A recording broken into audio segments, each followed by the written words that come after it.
Oh, bienvenue mesdames et messieurs sur Congo Positif. Nous vous saluons partout où vous nous suivez en ce net moment. Moi, votre humble serviteur Gloire Bossobé, je vous dis bonjour.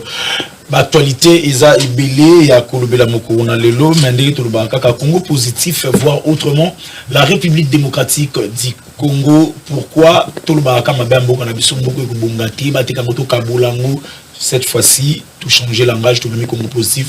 Pour que monde ça mon amboka que nous essayons mon abolam pour amboka nayo pour que ekende liboso. Je suis avec les invités ici, comme on dit le choc des idées.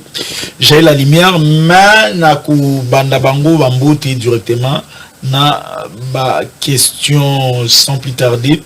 Je commence avec Neko Jeff Badibanga. Bonjour et merci à répondre à l'invitation d'Abisso, Jeff. Bonjour et merci pour l'invitation. Mbote naba co-débatteur autozali na bango sur ce plateau. Mbote naba imbo katubisika bazali kolanda biso na nzela ya ZTM télévision nazali nesengo ya koya lisusu na émission na yo et surtout na plateau oyo to lobelaka makambo etali République démocratique du Congo ndenge émission yango moko comme nango ezali Congo Positif, donc nous voyons le Congo autrement. En tout cas, toujours mon Congo autrement, certes. Arrivé à aller à Tundu, Katia Union Sacrée, quel commentaire et puis après Mende, Bouchab, comment l'Union Sacrée beaucoup arrivé au gérer la Kassik ou surtout à l'Union Sacrée. De Gloire Tikangana na ebisakayo chaque fois qu'au Congo nous n'avons pas de politiciens. Voilà. Oui, effectivement au Congo nous n'avons pas de politiciens, nous n'avons pas les gens qui défendent des visions, les gens qui défendent des idées basatées.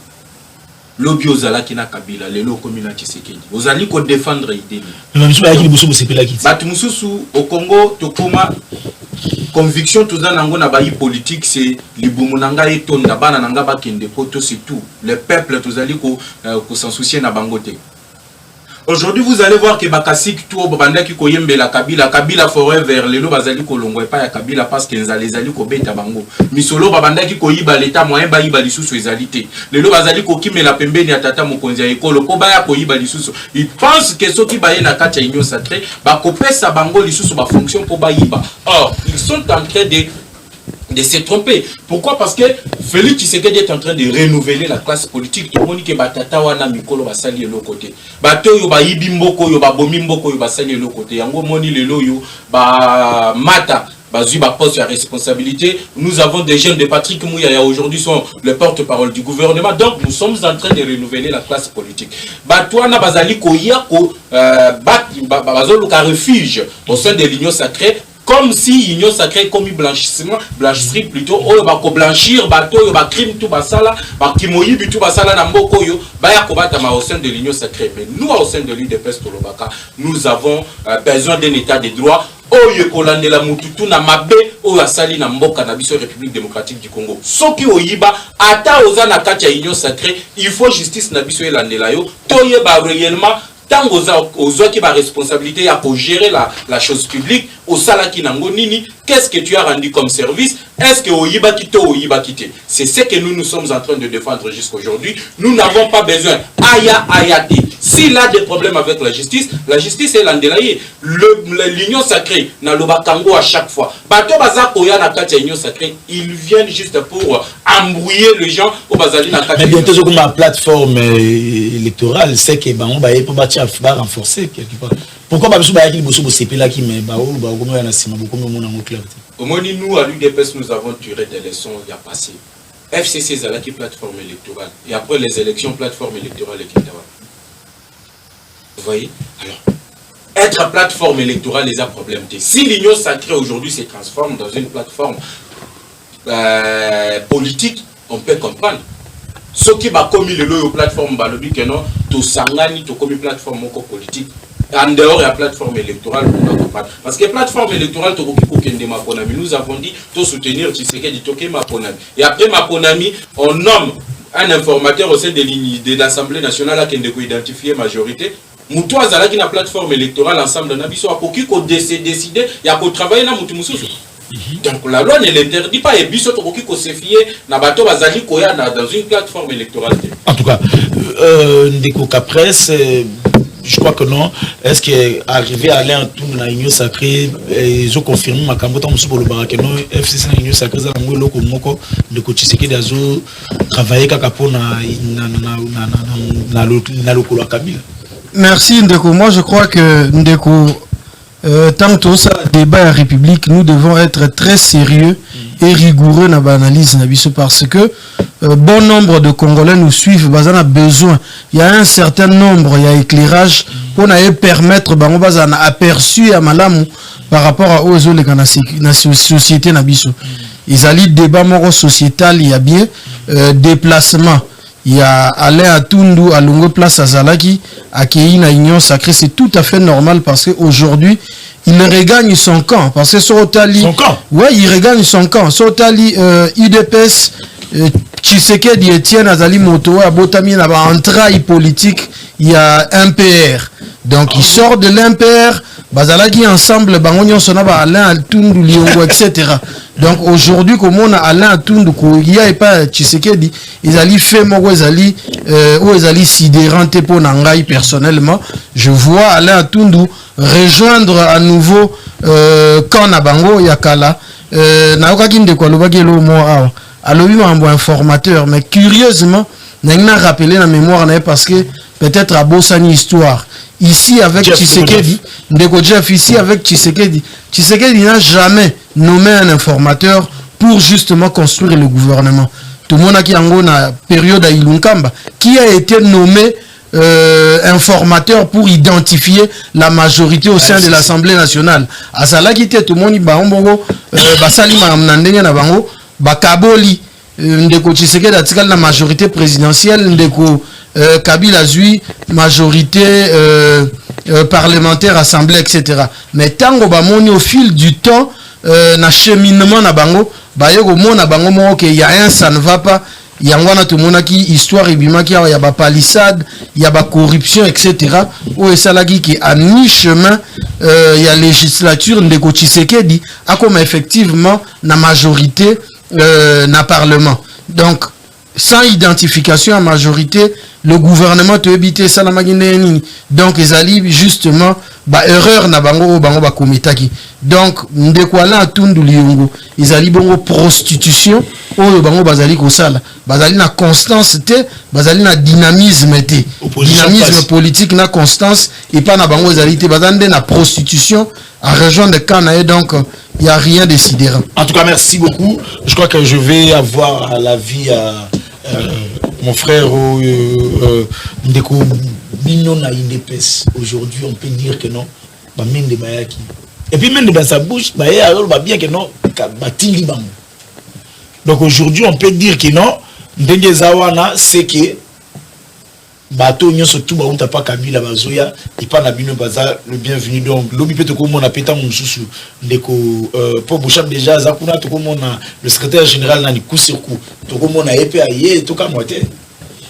OK, merci beaucoup Ndeko Gloire na balandi na biso nyonso na sepela kamingi ndenge to sala ka makambo ndenge to sala boiza pona ba congolais bayeba nini eleka pe jeunesse ndenge to za awa yango nde kotonga mboka lobi ce que comprendre na cheval de bataille ya président Félix alobaka ke il faut kolongola génération passée en politique pona koluka génération mususu ya sika génération ana na lobela ki ezayo ezangai eza biso nyonso ndenge to za de génération papa Bambo c'est l'équipe déjà bazo sala bazo accompagner ka chef de l'état pour longola mboka place batikaki yango ozomona tellement sont des technocrates politiques yebi histoire ya mboka oyo bayaki balinga batika papa te Félix Tshisekedi fala balo baba accompagner pour ba commissaire place otozo kende na personnellement merci na batu nyonso balanda biso pe na félicitations na DG Martin Lukusa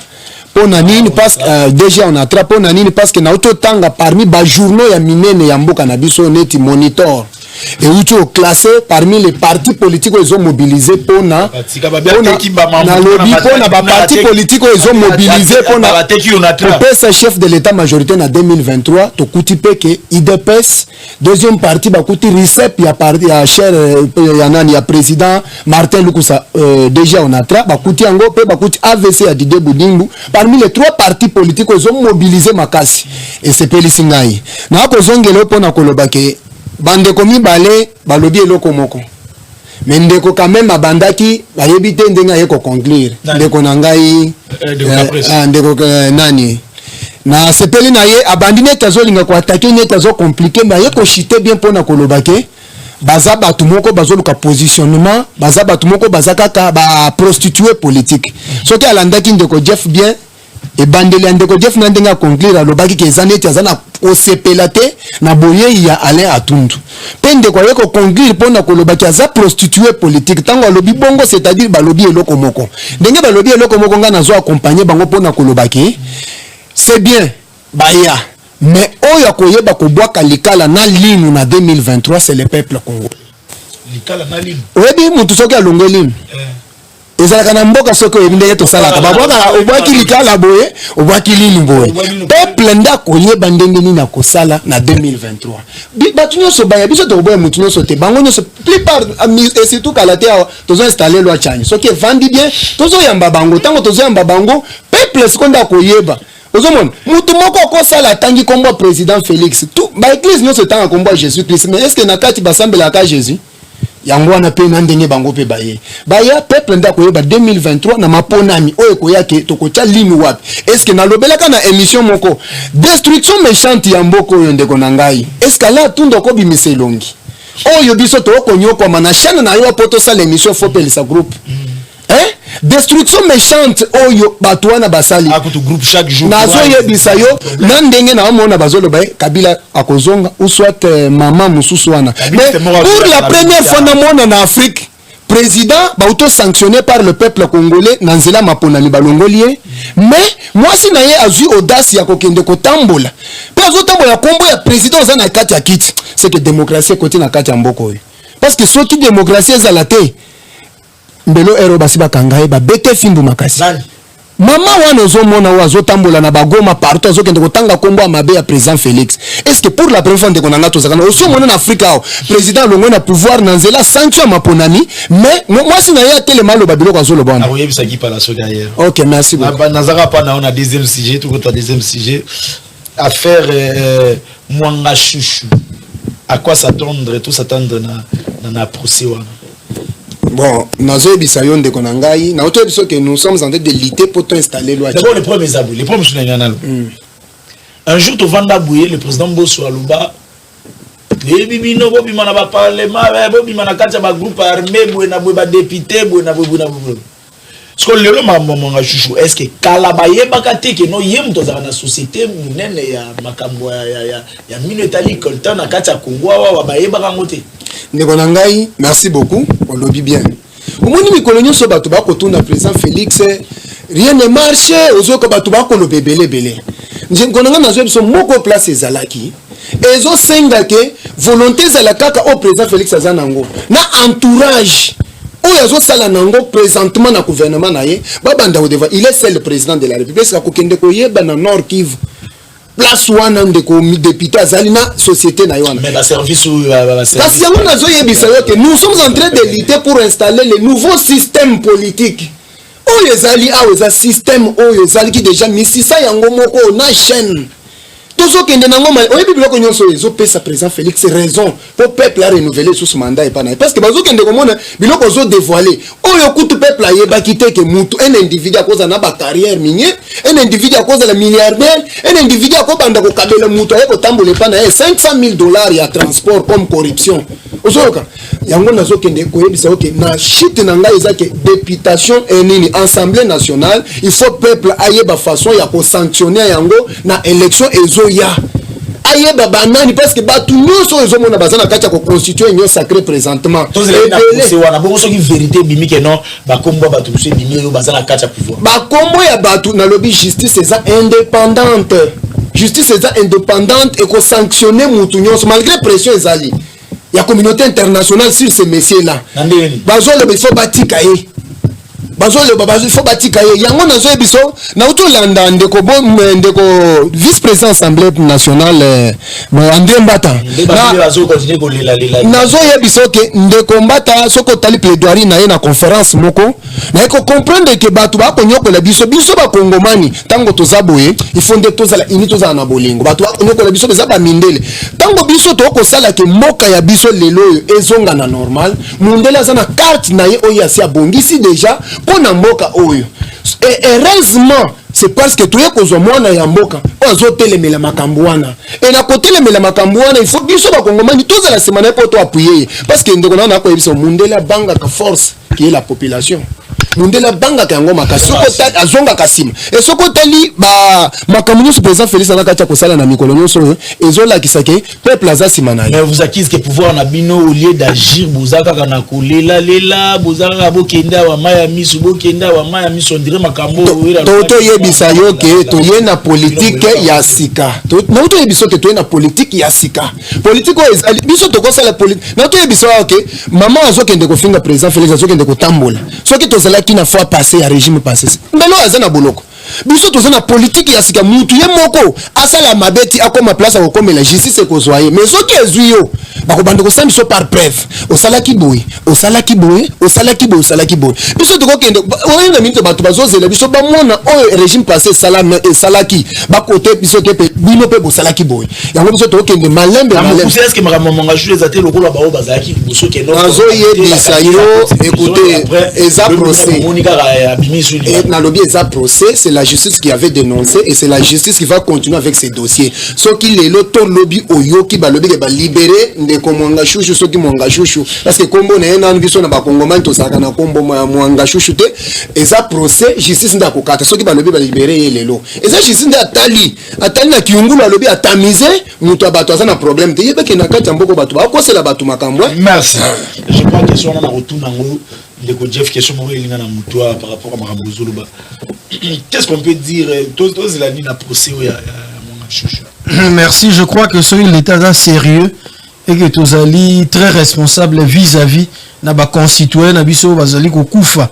Effectivement chaque jour na est du pays bateau bakangi un certain sujet mwanga chouchou barozala justement na sens il y a responsabilité à sanctionner de manière sévère et puis au-delà il y a sanction il faut exiger na mwanga chouchou na société na criminelle si je peux me permettre l'expression ça la réparation il y a préjudice causé mais malheureusement je ne vois pas ça avec la justice Tshisekedi parce que même Assemblée nationale bangomo bato IDPS babandaki ko décrier à l'époque que les députés composition il y a majorité factice ezali majorité ozaki nommée par Kabila mais par quel mécanisme lelo ndeko Tshisekedi akoma na majorité wana ozaki nommé par Kabila donc ezali bongo contradiction ya perception ya idée non ki ndeko alobi mambo voyage alobi mambo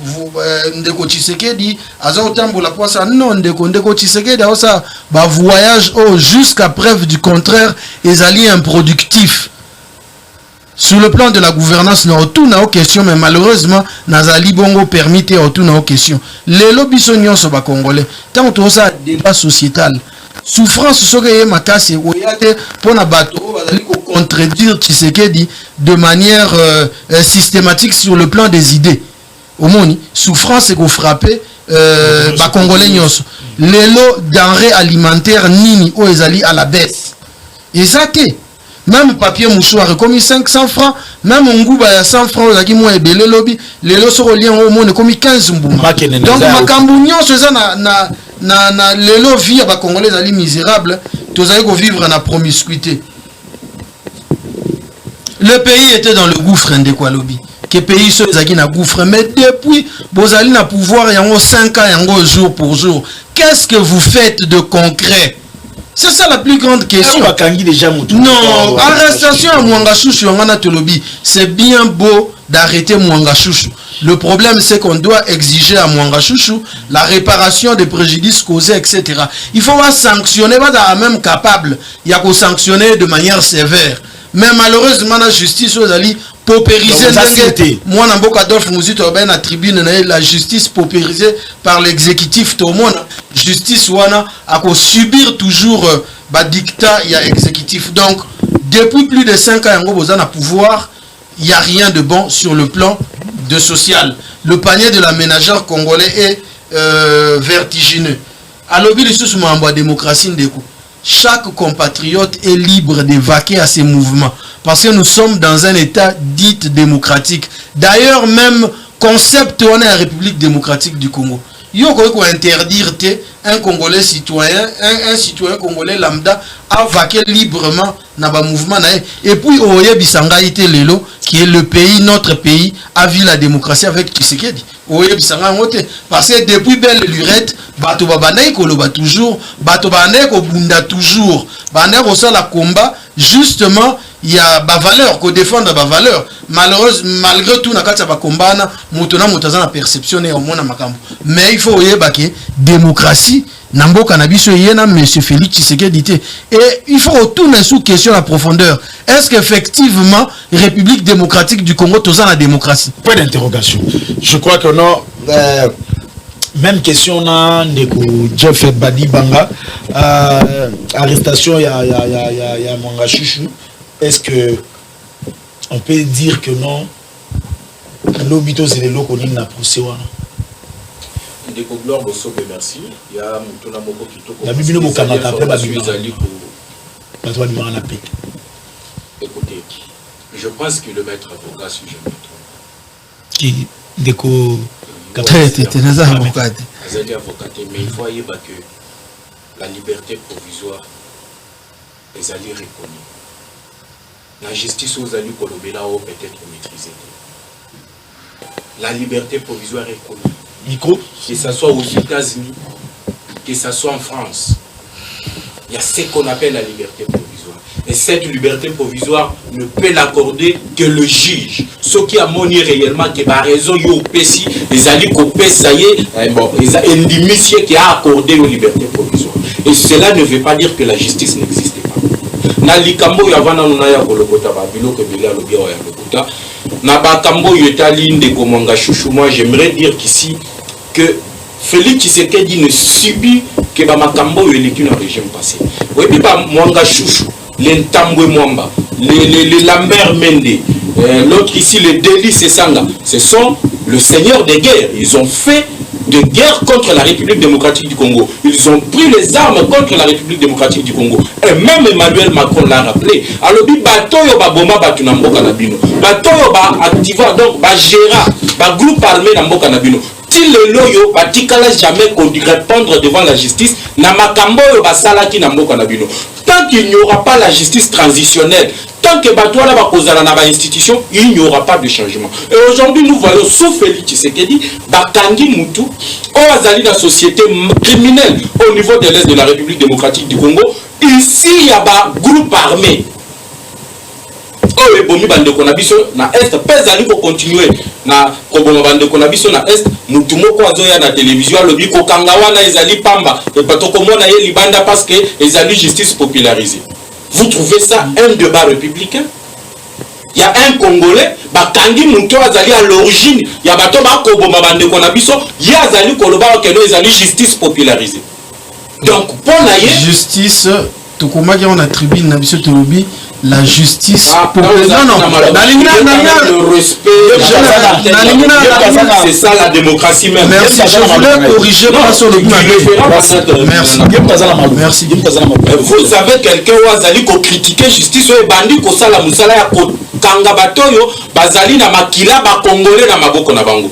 Ndeko Gloire, je reviendrai sur ce plateau n'a pas plus de détails parce que moi je ne peux pas me prononcer. Je suis Moutio Yamibeko. Est-ce que bien tu vas oui, peut-être le réalisateur a kokaki ko lancé photo na yeba monaye, mais pour l'instant en tant que Moutio Yamibeko, je ne peux pas me prononcer. sur ces dossiers en attendant le véridique. Il y a un juge. Tant que Bakokata Likambo, il y a un monde Tokoya pour éclairer la lanterne. Il y a un Congomais. En tant que Moutamibe, que je ne peux pas me prononcer parce que le dossier est en cours. Maintenant, j'ai vu que Tshisekedi n'a jamais nommé un informateur au niveau de l'Assemblée nationale et que la majorité était du côté de Kabila. Et comment est-ce que la majorité est changée comme du côté de Tshisekedi? Je mets quiconque en défi. Je mets tout le monde de l'élan, nouvel élan de Mouzito à défi. À côté de l'Issangaï, quelle est la violation de Félix Tshisekedi ou à Salaki en changeant la majorité au niveau de l'Assemblée nationale? Et je t'informe que Modeste Bati Lukwebo, le but que Tshisekedi n'a jamais nommé un informateur, Bati a été nommé informateur. Il a dit qu'on n'a jamais nommé informateur. Mais tout n'a eu. Moussala Bati a Salaki Zaki Moussalani. Il y a informateur tout Moussalani. À l'objet majorité Zalaki a Kabila, mais tout le monde dit Tshisekedi a changé. Comment est-ce qu'on identifie une majorité au niveau de l'Assemblée nationale? Je ne dois pas venir ici te donner des leçons sur la constitution congolaise et sur les lois congolaises. Yo, le but que Tshisekedi dit le Lengeni a changé, mais tu ne donnes aucune disposition de la constitution violée par Félix Tshisekedi en changeant la majorité. Est-ce que le FCC ou Ozali Kobenga Kezalaki majorité parlementaire? Est-ce que le FCC c'est une plateforme électorale ou bien une plateforme politique? Peut-être qu'il y a violation, il y a constitution, soit il y a loi Songolo parce qu'on a changé la plateforme. La plateforme politique n'est pas reconnue. Si je dois commencer à t'apprendre, retiens ça, parce que débat on est aussi ton équipe c'est un local. Mais tant que deux ongles l'ango lisusu, moi je me pose des questions sur qui la nouvelle est là na bino batangi sa kabino constitution. Parce que biso na IDPS nous avons de temps oh to fan na quelque part bamata bazali kopé sa biso batangi sa kabiso comment la République marche avec la constitution. Mais chez vous, je ne sais pas parce qu'un communicateur n'a niveau n'a aucun qui le babilo quoi. En tout cas, alors, Nikambo Mangachouchou, je l'ai dit, je ne peux pas me prononcer tant que le. Merci Ndeko Jeff Badi Banga. Yanyo surtout assemblée yanyo clinique Oyo et qui ici va prix na yango clinique El Rafa et rabaisser va prix na yango pour na batu bazwa ba soins de santé ya malamu ko zala na kati ya mboka na biso ba pandisi ba rni ba traité on a $80 $7,000 francs au fouti à fille au fouti au sobika fiche à $7,000 ba sali au examen consultation hôpital à Boué ceux qui que non biso to ya la robé la maman malamu surtout assemblée na ya agno c'est parti El Rafa et puis on va revenir pour tout continuer choquer ba idée.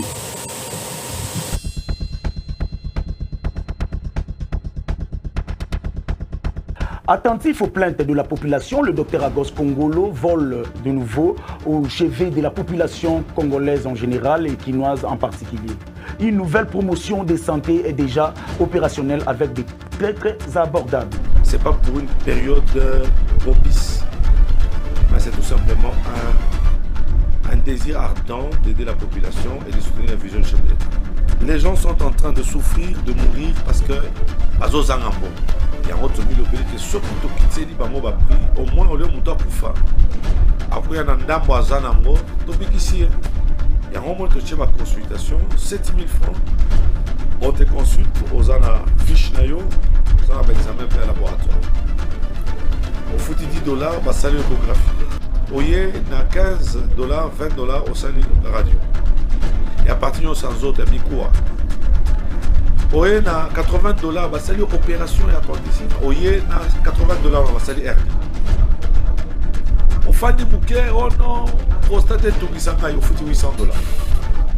Oh non, naza na boîte, oye au foutu $800, $1,000.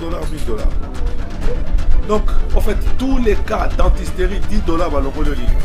Soucieux de matérialiser la vision du chef de l'État Félix-Antoine Tshilombo, le docteur Agos Kongolo met tous les services dans ses cliniques et associe la médecine moderne à la spiritualité. Depuis l'accession du président de la République à la tête du pays, de pouvoir baisser les prix de tout acte médical. Tu veux que je te dise quoi? Donc, nous sommes rabais, prix nous sommes assez. Pas seulement les prix, avant chaque chose, nous commençons par la prière. Nous devons soutenir Nous devons arroser les présidents de la République. Des arrosages Nabiso.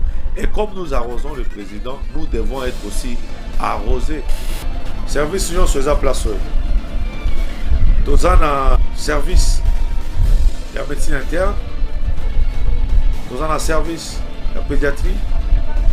Nous avons un service de la gynécopédie. Un service de la chirurgie. Nous avons un service de la. Quand on dit service rendu par le docteur Agos Kongolo et clinique El Rafa, les patientes n'ont pas gardé leur langue dans la poche. J'étais gravement malade et lorsque je suis arrivée ici, il y a eu une intervention en urgence. C'est pourquoi je me suis retrouvée sur les lits. Prennent bien soin de leurs malades. En fait, ils s'inquiètent un peu trop et ils font bien des suivis. Les prix sont abordables et ils comprennent aussi les malades. Il y a des gens aussi, des fois, ils n'ont pas la force de prier, mais à l'ensemble, on prie. On a le courage de faire la prière. En fait, la prière ne nous dérange pas. Ceux qui sont là, vu qu'on n'a pas d'argent, on vient d'abord à l'hôpital. Le médecin a besoin de soins et puis la facture est où. La facture, ça se négocie. Pour tout contact. On a 3 adresses. Ça veut dire Rezana Kalam, avenue Koufou, numéro 7. Yami Balezana Ndaba, arrêt Kanyok, avenue Kanyok, numéro 3. Yami Satou, Rezana Massina, BKTF, avenue Mbagne, numéro 50. Soko Bungi, numéro est simple, 09 98 35 75 53. El Rafa, la santé d'abord. Eh bien, merci Soki aux 8 numéros. Il y a Dr Agos Kongoloté. Mon numéro est affiché à l'écran. Komelangai Nako Pesa Yo Yango. Nous disons merci au chef de l'État, le président de la République, Yako, nommé le nouveau inspecteur général territorial, monsieur Lumbiala. Kefai Roger, mais c'est Lumbiala Kefai Roger, Topesio. Félicitations et merci au chef de l'État. Yakotia Moto Penda depuis Kalana Place Wana. Je crois nous sommes là pour vous soutenir. Tokolandela Musala Nayo Malamu parce que tout est dit que non. Et c'est là qui Nayo Kozalawana Kala. Et le chef de l'État a bien regardé à choisir Malamu pour Atia Papa Roger. Papa Roger. Lumbila Wana Topesi. Félicitations. En tout cas, Torozalawana, Naba Doris, Longo, surtout pour la soutenir yo papa Moussalawana et Keneboso, Zambé à Pambolayo, Congo positif et Tombelio, Bokozi et Lamou, papa Roger. Sans plus tarder, toujours continuer, si j'ai Nabiso, Yamokolo Nalelo, je viens et pas ya Ndeko avant tout qui est toujours un mini débat. Qu'est-ce qui s'est passé à notre abouté qui Babi les gens là ça la rapide qui ok merci nako éclaircir et lokwana parce que nayoki tamboli mingi et on atra à Tekipor ya Matadi on atra à Tekipor ya Matadi te on atra à pesi moi parti ya port na ya Matadi na ba partenaire batonga mais bakaboli ba pourcentage pona nini parce que soki oyebi na minute oyo société onatra l'état za na nyongo tango boyoka kaki société tambolaka te l'état za na nyongo ya onatra ya 410 millions de dollars il faut appeler sa société onatra pona ke basomba ba engin bafuta batu bazongisa ba retraité bakende l'état futaka te mais na minute okutu l'état onatra comme lukata 207 millions oyo za nanu na go bazana wo posa nan pona ko sisa moi besoin moko ya rapide eza penza urgent l'état zo pesa te le yangonde omoni DG na initiative na tellement za mutu moko ezate ki awuti quelque part za mutu ya kati ya société DG Martin Lukusa za mutu kati ya société tia ko koma DG alobino il faut to kata mwandambu ya mabele na biso apport to posa ba partenaire na biso baza ba qatarien batonga soki batongi biso to 39% bango bazui 61% pona ni polie to tika ba place on est à la vide parce que soko yedi de ba port ebele ba botola ngo na bato amutema mabe na régime passé mais auto za na mo parti au lieu to tika la koto nyongo leta koto ba port zo salate ba train zo salate ba biloko belende asali bongo po mbongo ezonga na kati ya société o bato ba kolela ke salaire ezate mbongo ezonga tire un pourcentage babi eza mabikabola mabe makasi papa yo et puis bandara bongo tête au déficit na lobby yo ovandi na mabele ozosala musala te d'exploiter yango te mutu aye alobi azotia mbongo na ye bakomodifie yango dans les jours à venir, mais présentement il faut mutu nano amona nini azosala et qu'est-ce qu'il va produire. Ako signé 50-50 à produire bomona ata 50% na ebimité ozomona asali nanu bongo soki eza ke esimbi bakoya ko revoir, mais quand même déjà 39% eza pas monene ozoka na lingaki kana 61%. bango batika 61% parce que bango nde baza tout bazo dépenser dépenser kobanda biso topesi bango kaka place biso topesi bango kaka place bango bazotonga ozomona yango nde nalinga na éclaircir bandeko na ngai ya société onatra na badépute provinciaux ya Matadi oyo balobi ke no onatra ateki te onatra apesi mwa portion ya mabele epa bakatarien batonga port ozoka port wana eza na intérêt ya société eza mpe na badire kozala ke soki esili etikali mpe ya société ndeko ntango oloba wana eza na bagénéraux oyo babotola bandako ya onatra à travers on a en place à revendre les généraux ancien régime vendre na bandako wana c'est avec nous kusende azo sala ba info wana ke tozongi sa bandako wana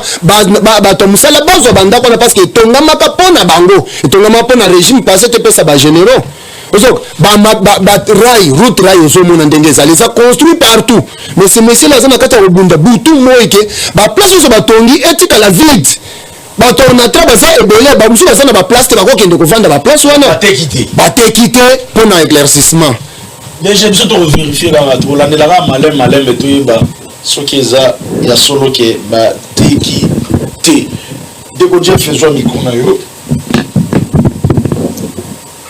bato bazolela ke bino bozolinga bo glissé na sima ya maloba ozoloba ke non et ceux qui na est ils ont connu et perturber processus électoral. Pourquoi vous linga bosa la makambo bino mo boteli milaka Kabila bobetaka c'était ou a glissé au bino siko bozo linga bokena. Or à l'époque Kabila il y avait des places où bato so ba votater pour que non bino le logo za na bokonzi mais élection salamaka. Pourquoi bino déjà non ko comité bobandi en avance ko le glissement ndenge bato so bazolo. Merci de gloire. Mutuna on ezali mutuna très capital yoki batebele balobito Tshisekedi veut glisser au pouvoir, l'IDPS veut glisser au pouvoir, bangonde bato bandaki côté les la Kabila balobaki que non soki 2016 élection, il y aura une transition sans Kabila. Aujourd'hui, sur 2023 élection, il y aura transition sans Tshisekedi. Les gens sont en train de spéculer. Mais j'aimerais ici dire que jusqu'à présent, glissement est athée. Jusqu'à présent, glissement est athée. Bato ba koluka glissement na banda ki oloba netando yike na yo awake. Bazali bande kwa lamuka, bazali bande kwa FCC. Bazali koluka glissement. Et koluka glissement na bango e banda ki kaka tango processus électoral et bandaki. Parce que le processus électoral a commencé avec la désignation des animateurs de la CENI. Au monaki, ba confession religieuse bazali na kati ya babenga kamoni ni bo ba église catholique ici ka bandaki osalela Senko. Ya na Senko. Seul parti politique au bakenda ko tchaba avec pression bato la muka o basasima. Baza per face. Na presse penge comme animateur principal. Batia pression kuna balobi boko désigner président ya CNIT. Babandaki koluka glissement dès le départ du processus électoral. Ce que j'ai dit, l'image est la Mouka a le seul parti politique dans l'histoire ya Congo. On est kenda ko la pression devant la Senko et ça dit la ya koluka glissement pour l'avantage ni pour nazwani. Bazali koluka dialogue. Ils n'ont pas de moyens yango moni lelo babandaki ko finga ndeko Matata Mpoyo. Fayoul, le coordonnateur de la Mouka. Afinga Matata Mnani Matata Mpoyo alobi comment est-ce que mutu akoki kozala na mboko yo sans que yazala na juge akoki kosambisa ye. Abandaki kolobela mbongo ya Bukangalozo, il faut toyer la réalité à Bukangalozo. Mais aujourd'hui à Kangami là Matata Mpoyo. Pourquoi? Parce qu'il n'a pas de moyens à affronter ma ponami ezali koya en 2023. Donc ce sont eux qui ont cherché glissement wana banda et bandeli ya processus électoral. Et ceux qui m'a kamona kolobezali lokuta yé ayebisa biso ke soki bango bakenda kite na Senko ko yebisa ba confession religieuse ke ba bilisa président CNIT. Ce qui n'a pas ça. Donc, ça va en biloté. Et ça n'est pas la bisoté. Nous sommes prêts à aller à l'élection. Non, tata mokonzi ekolo à lobby pour na le lenge makambo ezali kokende. Il répondait mais Emmanuel Macron, oh le bango pona bango ba africain bazali capable ya kosoto suffire. Il faut bango ba pesa ka bango ba injonction. Yango ayebisa ki awa tozali kolobela na bino ke Rwanda zali ko agresser biso. Que Rwanda zali ko semer terreur na partie est bozali ko sala le côté. Mais awa tozali kokende maponami. Soki to lobby ki partie est wana ndenge zali na kati ya insécurité tokende maponami en 2023 ou soit tokende maponami sans partie est après ce qui va publier résultat bokoya koloba que non ezali boyokani ya bayi Afrique. C'était une interpellation vis-à-vis du président français. Et ce n'était pas le local président Loba qui a assuré que non il y aura glissement parce qu'il y a une sécurité à l'est. Non, ça c'était une interpellation vis-à-vis à Emmanuel Macron. Mais aujourd'hui, ce que nous sommes en train de voir, vous avez vu le président de la CENI qui a dit que le glissement n'est pas à l'ordre du jour. Parce que le processus, il y a un enrôlement électeur et Zali Kosalema. Nous, l'UDPS, nous sommes prêts à aller aux élections, même demain. Tous les sondages, les alliés comme Mr. Félix Tshisekedi, président de la République, à l'opposition, lui-même, ceux qui ont l'invité dans la démission à bilan, question à eux, Zali à glissement ou pas. Ceux qui n'ont pas répondre au commun à bilan, je suis aussi prêt à te donner le bilan. Nous avons, non, on appelle ça Yokaka 2 bilans. Nous avons 6 millions d'enfants au Bazongi na Zela été. Grâce à la gratuité de l'enseignement. La gratuité na forme comme il est sous question dans la question. Oui, c'est normal. Si vous voulez une émission, soit un débat sur ça, je suis prêt à vous montrer. Aujourd'hui, la gratuité de l'enseignement qui était consacrée dans cette constitution depuis 2006 n'a jamais été appliquée avec l'arrivée de Félix Tshisekedi parce que la nation congolaise s'est construite. Écoutez, il ne faut pas faire la confusion. Professeur Moko Azan à 80 bancs. Professeur Moko Azan à Zagin à 15 bancs à Bakomi 30. On a salaire comme ça. Il y a une logique n'a pas opposant. Je prends logique nous demandons. Je démontre comment cette position que tu as prise est fausse. Enseignant Moko à 80 enfants, Atangi Sabango, ou soit Totik à gratuité de l'enseignement, enseignant Mokwazo 30 enfants et que 50 base à la délinquance à Balabal. Qu'est-ce qui est mieux pour Nayou? À tout ça, la formation d'une lobby. La formation, c'est ça. Il y a un lobby à dollar. Il y a Makambo, Oyezali. Mais vous me posez trop de questions, je ne saurais pas répondre. Opposé au lobby. C'est pas ça. Le dollar. Ce que l'indito kendenato ya dollar. Est-ce que c'est au Congo que nous sommes en train de vivre la crise? Est-ce que vous êtes sans oublier qu'au niveau de la France, lobby Batamboli, on a interpellé plus de 400 personnes.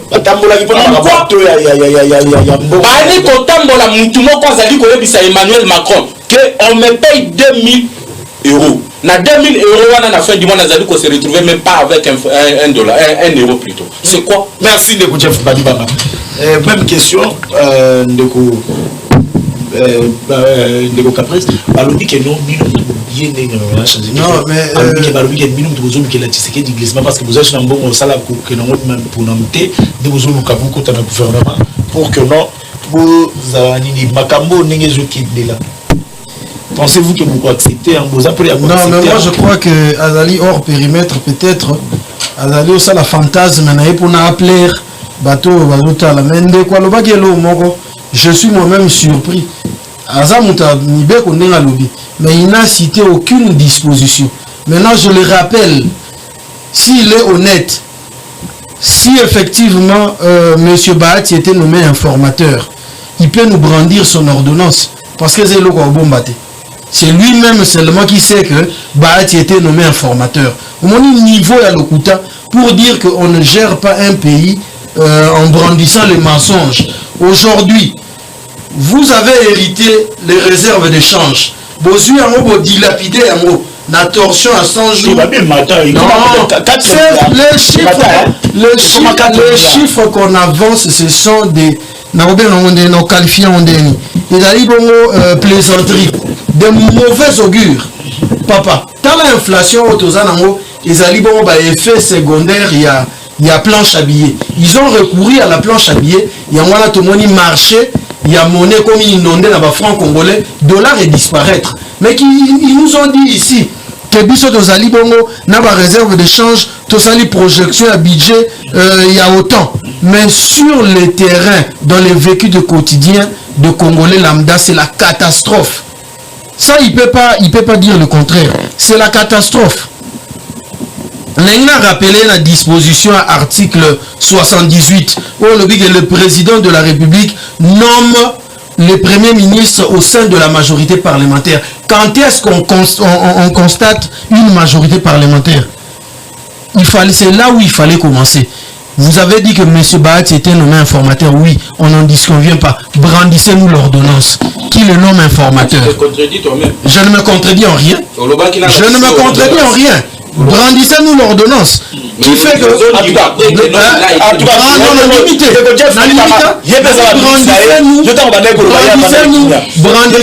Brandissez-nous l'ordonnance de la nomination de M. Bahati comme informateur. Isati. Wananyo Sezaliba.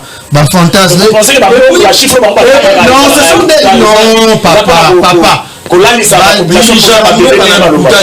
Ils nous ont dit qu'il y a une réserve d'échange. En principe, la situation où tous connaître l'inflation monétaire. Ce qu'il y a une réserve d'échange, ils auraient dû injecter ça dans le marché pour permettre de récupérer les francs. Dollar est circulé pour l'équilibre marché. Mais aujourd'hui, ça démontre clairement que des chiffres avancés, ce sont des imaginations stériles.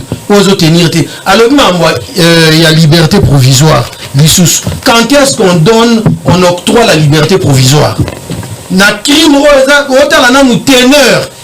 il y a crime, il y a un procès 100 jours. Bâtonnier, on a un procès 100 jours.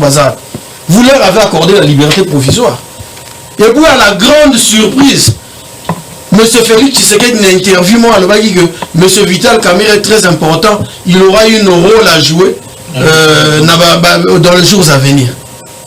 Un rôle, à jouer dans les jours à venir. Mais le procès de 100 jours, ça se solde en eau de boudin. Où est l'argent de Congolais? Et ça, Tezali Soni, dirigeant Ramboka na Lukutati. Tous on dit ce qu'on a dossier. Dossier, il y a élection. Non, mais biso tolinga glissement deni. Tu as ici que pour organiser les élections, d'ailleurs, ezali histoire. Histoire récente, non? Il faut un consensus pour nous permettre d'avoir les élections libres, démocratiques, transparentes, exclusives. Mais par contre, pourquoi? Et ça, le un match de football dans l'équipe adverse. Mais maintenant, l'équipe adverse a ligné, azoye moko arbitre, azoye moko ba juge de touche, azoye moko ba lesmen, azoye ba supporters, terrain à la yayi. C'est ça la catastrophe. Mais s'ils estiment qu'ils sont populaires, s'ils estiment que Congolais va un certain nombre de confiance, pourquoi pas laisser justement la CENI à la véritablement institution d'appui à la démocratie? Nous on a dit, notre souhait, le vœu était de voir le bureau de la CENI dépolitisé de manière systématique. On prend les membres de la société civile, gérer de manière collégiale, représentation, gérer bureau et la CENI. Mais maintenant, les partis politiques ou soit, que sais-je encore d'autres, juste membres et bureau. Diriger bureau. Parce qu'ils savent que surtout qu'il y a une élection, même la formule, il y a Kadim, ils seront perdants. Aujourd'hui, je ne vois pas un Congolais sérieux où on a soucier. Il y a changement. Congolais lambda où on a enquête, il y a développement. C'est là, papa. Bakende lisusu ko perdre temps na bango. Kende lisusu.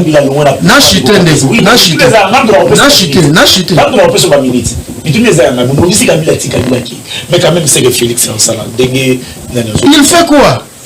Il fait quoi? J'ai ouï dire bon nombre de choses ici. La gratuité. La gratuité.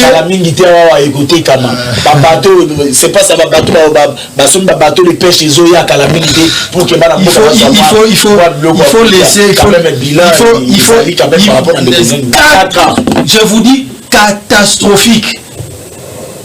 mes amis en face sont incapables de me dire quel est le denrée alimentaire qui est revu à la baisse.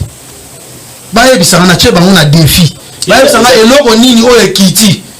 Même Maya sachet au 100 francs et comme 150, 200 francs. La humeur, Maya sachet au pur, au bakangaka. Donc vous sentez la promiscuité dans le chef de la population. Mais les gens ne veulent pas regarder cette situation en face pour un fantasme nabango, fanatisme nabango. Parce qu'aujourd'hui la société souffre. Ce que Kabila n'a pas fait hier sur le plan de la gouvernance au niveau et à panier de la ménagère, Tshisekedi est venu enfoncer. Donc Tshisekedi aujourd'hui, c'est un alter ego de Kabila. Il n'est pas différent de Kabila en termes de la gouvernance. Il est plus pire, plus nuisible en termes de la gouvernance. Parce qu'aujourd'hui, le panier de la ménagère, c'est la catastrophe. Pour une famille de 10 personnes, pour une famille de 15 personnes, mes amis sont en face, ils ne sauront pas rencontrer ma préoccupation. Donc, Makamboya, Seni, il faut un consensus pour nous permettre d'avoir les élections crédibles, dignes de nom, pas la tricherie, pas les élections des pacotilles. Il faut que nous ayons un président de la République qui sort des entrailles de la population. Il sera redevable. En tout cas, un président a la légitimité et puis il sera redevable. Mais quoi le gratuité, mon frère? Quand la constitution là, on votait la constitution là, l'IDPS avait combattu les référendums. Abisso aucun référendum a évoqué qui va se belé. Mais aujourd'hui, tu viens me dire de la constitution gratuité. Gratuité Zalibongo. Et la constitution, c'est l'œuvre idéologique et philosophique du peuple qui est scellée par la constitution, coulée sous forme de loi. En tout cas, vous comprenez? Donc, Lélo, Tshisekedi n'a rien à voir avec ça. Tshisekedi nous dise aujourd'hui, ça qui a 25 kilos à Sémoul, dans le Lumbachatika qui a combien? Lélo comme il a combien? Ils arrivent à 25 000 francs si je ne me trompe pas. Lélo comme il a 75 000 francs. Qui nous dit que nous, et là on a une denrée alimentaire, ils ont revu à la baisse. Mais ne parlez pas de la gratuité, parce que pour nous les nouvelles, c'est inadmissible que moi, je ne classe Nzala. Merci beaucoup. Parce que un ventre affamé n'a point d'oreille. Donc ma cambounia sur le temps la gratuité dans la classe et que quand tu as mon tout poison lié bien té. Merci beaucoup. Pendant que tu zolo awa makambouya il y a $, outil que la sabiso wa nini miniature moko ya communication plus ils a organe moko et toujours un peu moins d'informations et mêlé dans zela nango par rapport à to ya banque communication plus a commis boui la banque centrale du Congo taux d'échange BCC met en garde le cambiste improvisé qui s'illustre par la spéculation de faux taux. Ils seront bientôt arrêtés. L'association des cambistes est déjà avertie. Des millions ont été injectés pour stopper la dépréciation du franc congolais face à dollar. Wana ils a communication plus mutu à lobby par rapport à communiquer à BCC. Nalina répondre rapidement c'est une boutade. C'est une boutade. J'ai changé quelque chose pour nous payer ça dans mon j'ai changé $10 à 2300 francs. Les miniatures, il y a. C'est une boutade, papa. Ezali Ndeko, Ezali économie. Vous comprenez? Il faut, s'il vous plaît, Moutazana Malobate, Ndeko Moutazana Maloba, Ndeko Moutazana Maloba, probable glissement à Kanabino. Pourquoi vous voulez glisser? Et puis, tu peux vous Ndeko, alors, $, quel bilan il y a Seni ou ça? Na lingina benga ye na kombo na ye olobi c'est Ndeko Kiwaka maeli kapres. OK, Ndeko Kiwaka ndeko nangai na koyebisa yo. Il faut tozala na makila ya ba congolais po toyeba nini o tozoloba o pe tosala. Bino ndeboza à la base ya onyonso zolinga kosalema. Retard oyo bobandaki kotumba ba pine na nzela. Pona koboya kadima. C'est pour la première fois ici au Congo où moi j'ai vécu que l'opposition va pressionner par pouvoir en place pour que nous n'ayons pas. or ezalaka nde opposition nde etiaka pouvoir en place pression mpo bakende maponami. Vous savez pourquoi vous le faites? Bozosala yango parce que boza na positionnement te babengaka bino boya obanda kozwa mwana ya moke pose opposition ya lobi oko aligné nombre ya badepute boboyaka siko lelo na retard oyo boya kocomprendre ke tosali erreur ya kotambola epa bamatata ponio kotambola epa bato ebele monde ebimi te kokende kinga kati conséquence ya politique ya chaise vise bino biso tosalaka bino boyebi te conséquence biso IDPS tomonaka ntango toboya kokende élection na 2006 boyebi yango te tosupporta mingi tomona ebele mais parce que tozalaki nde na peuple maintenant siko bino baparti fabriqué oyo ezovivre par le billet vert ya baprésident national na bino soki eza te parti eza déjà dispersé bozokoka kokende mpe na politique wana elinga esimba te bino awa na minute vous avez compris maintenant ce qui est nécessaire faut glissement esalema bokota na kati ya pouvoir bozwa force parce que baoccidentaux na bato oyo babanda kosoutenir bino libanda batraite bono mpona caril de ne pas être un président de la république boyokaka terme oyo bino mpe bozongisela bango avec votre candidat botiaki na bloc na bino na minute ona koyebisa bino ozokende maponami organe indépendante c'est la CENI yenda aza na liloba ya suka parce que moto wana makambo asali ndeko na ngai ekamwisi ngai nombre ya bato oyo arole ntango azoloba ke nanga alobaki ke aza expert mais eta oyo apesi nata oyo nanga asalaki mpona koenrole bato c'est-à-dire kadima aza expert ozoka mais quand même baplace oyo mike ya baprovince oyo ezosenga na guerre ke bakende ndenge bayebi alobela mambo bachiffre ake makambo na malgré tokona biso asuka émission bachiffre wana ezala bachiffre moko clair te oyo aza na nzungu nalobi na un mois enrôlé 6 millions de personnes après abakisi date abakisi soki 18 jours so 19 jours ako même pas na katikati nango enrôlé sous 6 millions yoka 12 millions nayebisi yo boye na un mois enrôlé 6 millions na espace ya mokie osu obakisi 6 millions mutuka soki osombi mutuka abakisaki vitesse nalobi vitesse ya machine te expérience mpe soki oza na eloko emataka ozoka mpe ya mibale nayebiso omoni ntango banda koenrôle 6 millions de personnes na expliquaki ofa passé ke bakongomani balingaka pression ozomona première ebandeli ya élection babanda komona neti ezali mwa mikolo ezali sikoyo otali na suka tokomaki 5 okuti bato na centre ebele bato bakoma owelela tozokende maponami batika baaventure 2023 tosanctionne bango parce que sondage partout c'est 48% avec président Félix loi mpe ya kongomani nde kobeta bango makasi kati na bango po baza na banzoi mpe baza bakongomani ebele kati na bango. Merci beaucoup, merci na Ndeko Gavroche, merci na Jeff wana biloko wale il faut dire la devoir pour que non politique en tout cas musique ou lobby que le budget c'est par ici que contredire musique contredire musique merci beaucoup merci la graphisme merci la patron surtout voilà nous sommes au prochain. Ciao.